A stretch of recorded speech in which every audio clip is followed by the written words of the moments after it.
আমরা একজনের বাড়ি আর একজনের পুরায় দেই, এবং পুরায় দিলে পরে মিলিটারি এসে পাহারা দেয় যাতে ঠিক মতো পুরানো হয়।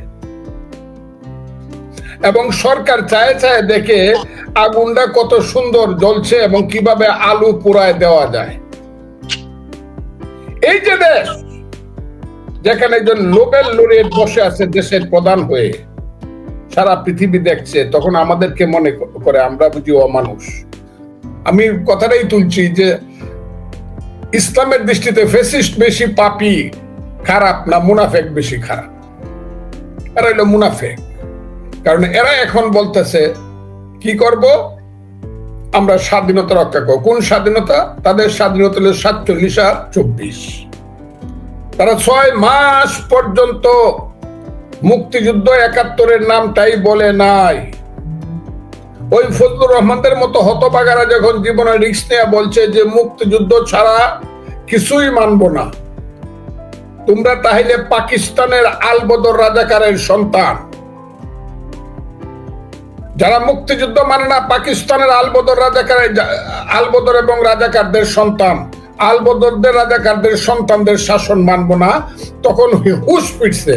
এখন একদম আইসা ঠিক 160 ডিগ্রি ঘুরে বলতেছে না না, আমরা যে দল করব সেই দলটা হবে লিবারেল ডেমোক্রেটিক পার্টি।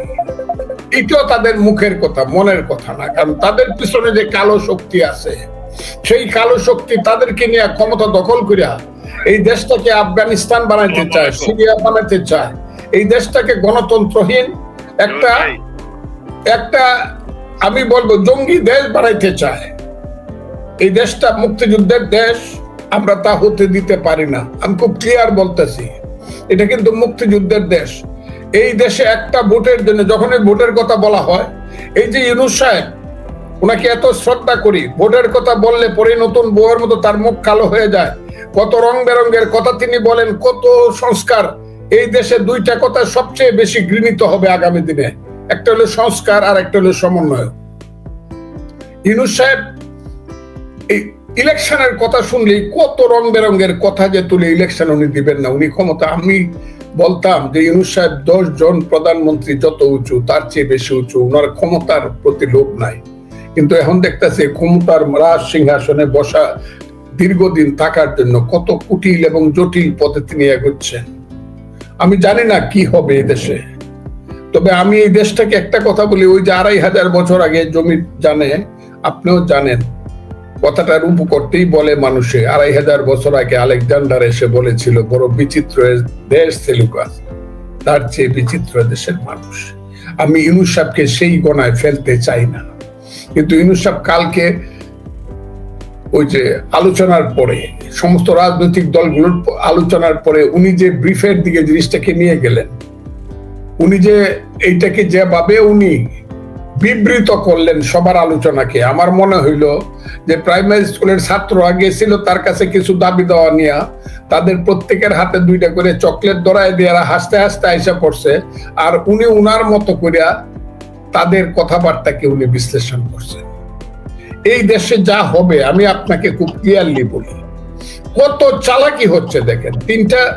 3জন ছেলে আছে মন্ত্রী, উপদেষ্টা, প্রতিদিন তারা বৈষম্য বিরোধী ছাত্র আন্দোলন অথবা নাগরিক কমিটি কি আছে ছেলেদের, সবকিছু তারা করে।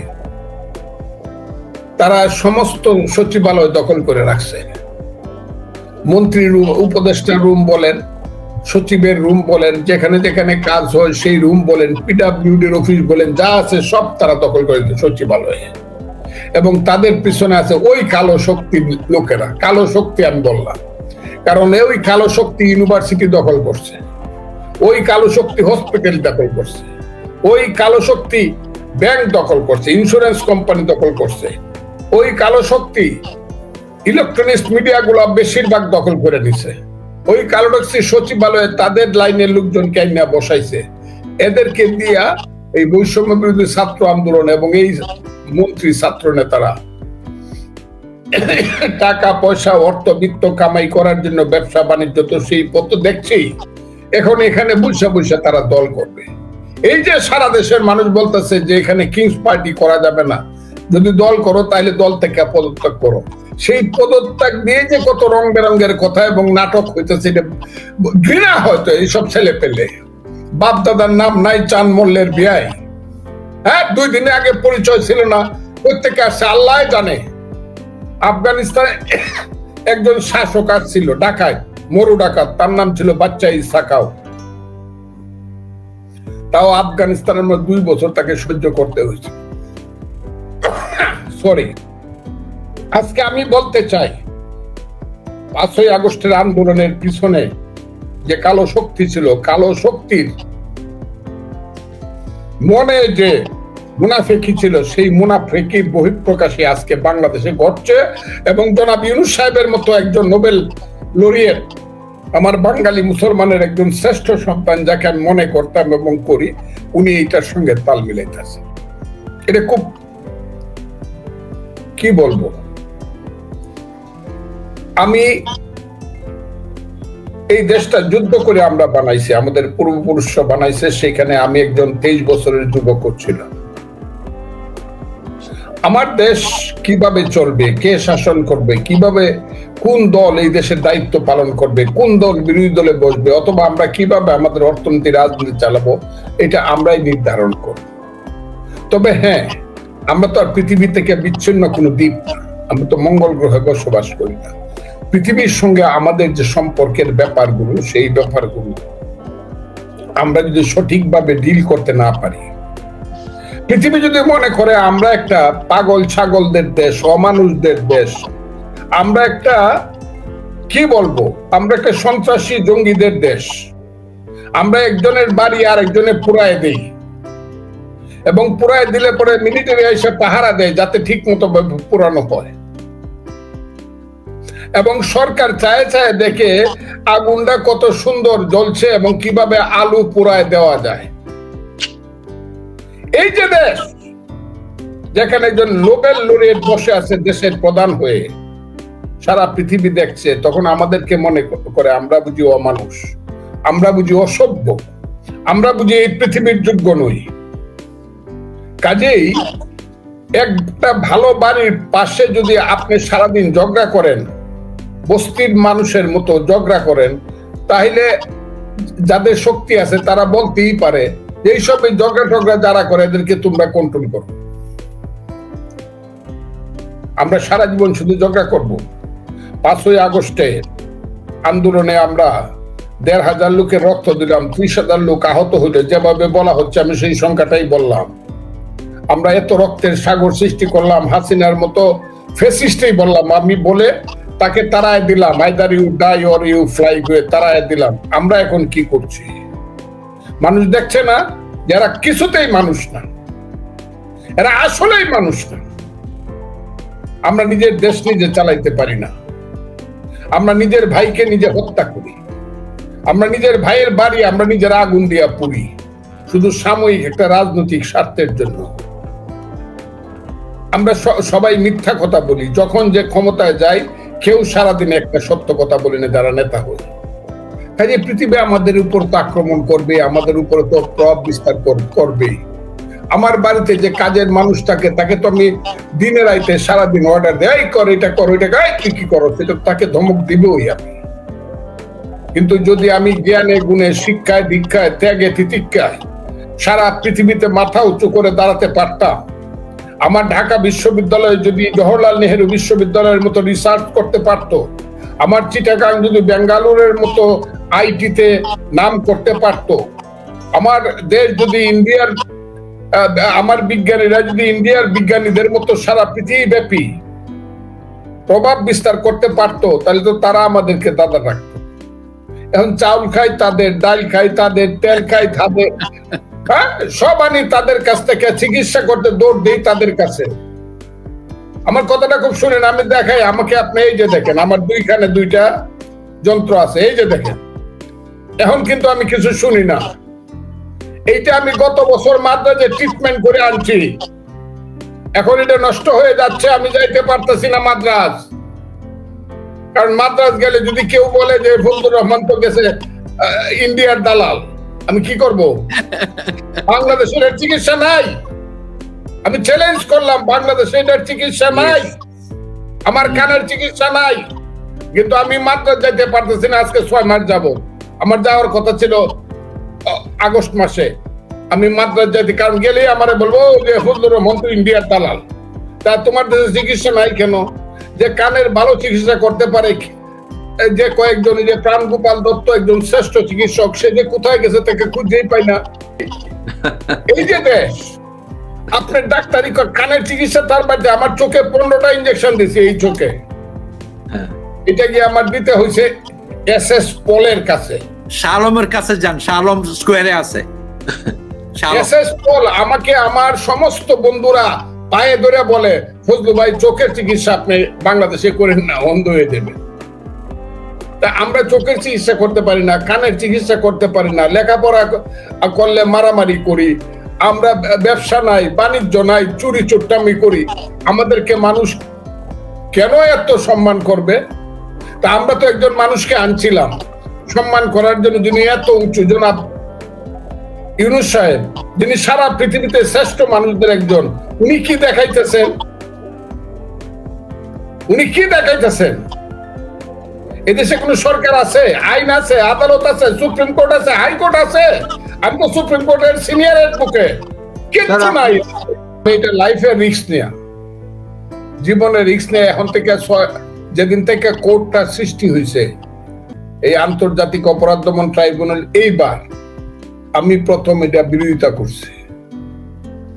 যে কোর্টে যুদ্ধ অপরাধীদের বিচার হয়েছে, সেই কোর্টে যে সরকার পরাজিত হয়েছে, সে যেই হোক, তার বিচার হইতে পারে না। আমি প্রথম বাংলাদেশে কইছি, শুনে রাখেন একটু।